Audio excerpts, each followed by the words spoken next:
Hello everyone, मैं आपका बहुत बहुत स्वागत करता हूं अपने यूट्यूब चैनल पर, जहां मैं आप सभी के लिए फिर से लेकर आए बायोलॉजी का वही टॉपिक, क्या उत्सर्जन में मैंने आपको किडनी के बारे में बताया था। ठीक है ना। तो किडनी जो है किसका बना होता है, वो किसका बना होता है, विक्राणु मतलब नेफ्रॉन का बना होता है ना। तो जो नेफ्रॉन है वो क्या है, किडनी की संरचनात्मक एवं यहाँ पे क्रियात्मक भी होगा। क्रियात्मक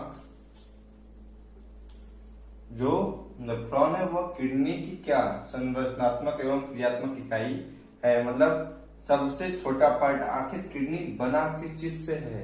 जैसे घर बनाते हैं तो घर किस चीज से बना है, ईंट उसकी यूनिट है। ठीक है ना। अगर आप क्या बनाते हैं, लड्डू बनाते हैं ना, बूंदी की लड्डू बनाते हैं तो बूंदी उसमें क्या है, यूनिट है। और लड्डू भी तैयार हुआ है उसके ग्रुप से। तो नेफ्रॉन के ग्रुप से क्या बनता है, किडनी बनता है, जो कि क्या करता है ना, रक्त से अपशिष्ट मतलब जो पदार्थ पच नहीं पाया वैसे पदार्थ और अतिरिक्त मतलब उसके अलावा कुछ अगर पदार्थ है तो उसको क्या करता है, शरीर से बाहर निकालता है। और वो किस फॉर्म में हम लोग कहते हैं, वो यूरिन है। क्या है, वही यूरिन है। मतलब यूरिया का यूरिन फॉर्मेशन, मतलब पेशाब का फॉर्मेशन तरीके से कहते हैं। ठीक है ना। तो टॉयलेट या पेशाब या यूरिन का निर्माण कौन करता है, नेफ्रॉन करता है। तो नेफ्रॉन जो है ना, उसका स्ट्रक्चर मैंने इस तरीके से बना दिया है, इसमें कोई दिक्कत नहीं, आप इस तरीके से बना सकते हैं। ये गुच्छनुमा संरचना है। ठीक है ना। ग्लोमेरुलस क्या है, मैं बोल दे रहा हूँ, ये ऐसे लिख देता हूँ यहाँ पे ना,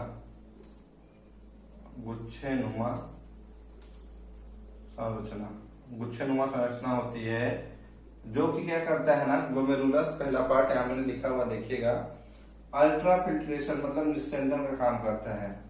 अल्ट्रा फिल्ट्रेशन मतलब क्या करता है ना, छानने का काम करता है। क्या करता है, छानने का कार्य करता है। ठीक है। तो जब छानता है ना तो क्या करता है, छानते समय कि ब्लड है, ये मान लीजिए ऐसे है। ठीक है। जब छानता है, मान लीजिए चाहे छन्नी की तरह है, छानता है ना, तो इसमें प्रोटीन, विटामिन, जो भी मतलब आवश्यक पदार्थ, प्रोटीन तो हमारे काम की चीज है, विटामिन तो हमारे काम की चीज है, तो कुछ पोषक तत्वों को भी ना ये क्या कर देता है, ग्लोमेरुलस फिल्टर कर देता है। क्या कर देता है, फिल्टर कर देता है। तो ये क्या करता है, रक्त के कणों को छानता है, बस छान देता है। छानने के साथ साथ उसको इस बात का जरा सा भी नहीं पता है कि मैंने प्रोटीन और किसका, विटामिन और भी पोषक तत्वों का मैंने क्या कर दिया, फिल्टर कर दिया है। फिर उसके बाद क्या होता है ना, कि जब ये आगे बढ़ता है, मान लीजिए ये पार्टिकल्स है पोषक तत्व के, ये यहाँ आ गए। अब बोमन संपुट क्या करता है, बोमन संपुट इस जो ये सी आकार का स्ट्रक्चर है दिख रहा है, वो है बोमन संपुट, या उसे बोमन कैप्सूल भी कहते हैं। वो क्या करता है, आवश्यक पदार्थों का पुनः अवशोषण मतलब रीअब्जॉर्प्शन करता है ना, रीअब्जॉर्प्शन। ठीक है, एब्जॉर्प्शन, रीअब्जॉर्प्शन कहते हैं। आवश्यक पदार्थों का कर लेता है अवशोषित, मतलब फिर से वो सोख लेता है। आवश्यक पदार्थों क्या कहता है, अरे ग्लोमेरुलस ने तो आवश्यक पदार्थों को भी छान दिया है, अब इसको वापस भेजना जरूरी है। तो बोमन संपुट क्या करता है ना, सोख लेता है। क्या करता है, सोख के फिर से रिटर्न किसके पास भेज देता है, ग्लोमेरुलस के पास। ग्लोमेरुलस क्या करता है, शुद्ध कणों को फिर से वापस ले लेता है। ठीक है ना। और फिर से क्या कर देता है, बॉडी के पास भेज देता है। तो आवश्यक पदार्थों को क्या कर लेता है, पुनः अवशोषित कर देता है और यूरिया को अलग कर देता है। मतलब जो अपशिष्ट वाले पदार्थ है ना, यूरिया तो अपशिष्ट पदार्थ है, उसको आगे बढ़ाना था, तो जो अपशिष्ट पदार्थ रहते हैं उसको आगे बढ़ा देता है, मतलब आगे नली में, मतलब यूरिन नेफ्रॉन के आगे नली में भेज देता है। ठीक है ना। उसको वापस बॉडी में नहीं भेजता है। डायलिसिस मतलब अपवहन एक विधि होती है, जिसमें क्या होता है, जब मनुष्य की किडनी खराब हो जाती है तो उसको हॉस्पिटल में एडमिट किया जाता है। ठीक है ना। कि जिस दौरान उसकी किडनी एकदम वर्क नहीं करे, उस समय डायलिसिस एक प्रोसेस है, मशीन आती है। उस मशीन से क्या किया जाता है ना, बॉडी को, यही वाला बॉडी से वो मशीन बॉडी में मतलब क्या करते हैं, नसों में लगा देते हैं। जिससे क्या होता है कि अपवहन एक प्रक्रिया समझिए, मशीन भी आती है, तो वो क्या करता है ना, कि जो प्रोसेस हमारा नेफ्रॉन कर रहा था वही प्रोसेस को क्या करता है, वो मशीन करती है। ठीक है ना।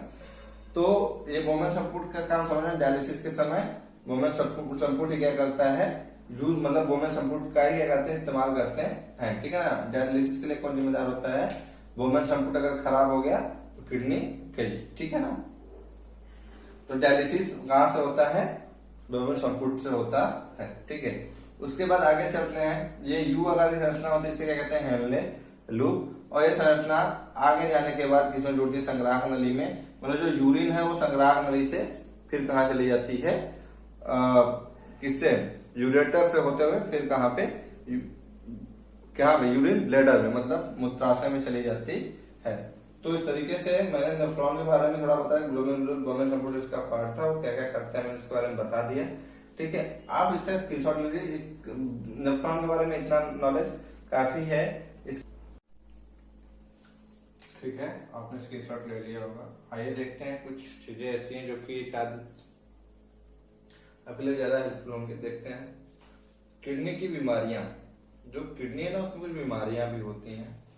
तो पहला आपने नॉर्मली सुना किडनी स्टोन, ठीक है ना, कि आपने सुना होगा भैया उनके पेट में किडनी हो गया, फलाना के पेट में किडनी हो गया।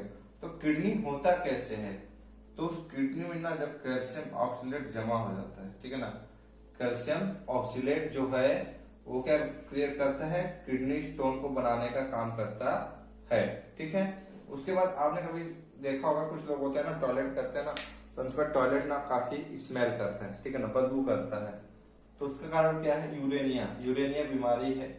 इसमें क्या होता है, अमोनिया का ना बढ़ना, अमोनिया का लेवल क्या होता है बॉडी में बढ़ जाता है। मतलब जैसे ही ह्यूमन ना अमोनिया फंक्शन का भी जल्दी, जैसे मैंने बताया था अमोनिया को यूरिया में बदलना, तो यूरिया से अमोनिया में भी ना काफी जल्दी चेंज होने लगता है। मतलब ना क्या कहते हैं, टॉयलेट जब करता है ह्यूमन बीइंग तो यूरिया के साथ थोड़ा बहुत अमोनिया भी रहता है, और जो यूरिया रहता है वो अमोनिया में चेंज होता है, इसलिए अमोनिया की मात्रा क्या हो जाती है, ज्यादा हो जाती है। गॉड मतलब गठिया, गठिया लोग आपने जैसे कहता है हड्डियों का जो जोड़ है ना उसमें साइनोवियल लिक्विड भरा होता है। क्या होता है, साइनोवियल लिक्विड होता है, जिसकी वजह से आप जब तक वयस्क है ना, वयस्क से कम स्थिति एज में, तो आपका जो बॉडी की ज्वाइंट्स हैं, जो बोन की ज्वाइंट्स हैं वो नॉर्मली मूव करता है, ठीक है ना। तो साइनोवियल लिक्विड है ना, जैसे गाड़ी होता है या साइकिल होता है उसमें ग्रीस तेल डालते हैं ना, ग्रीस तेल, कि वो आसानी से मतलब स्मूथ मूव करे, ठीक है ना।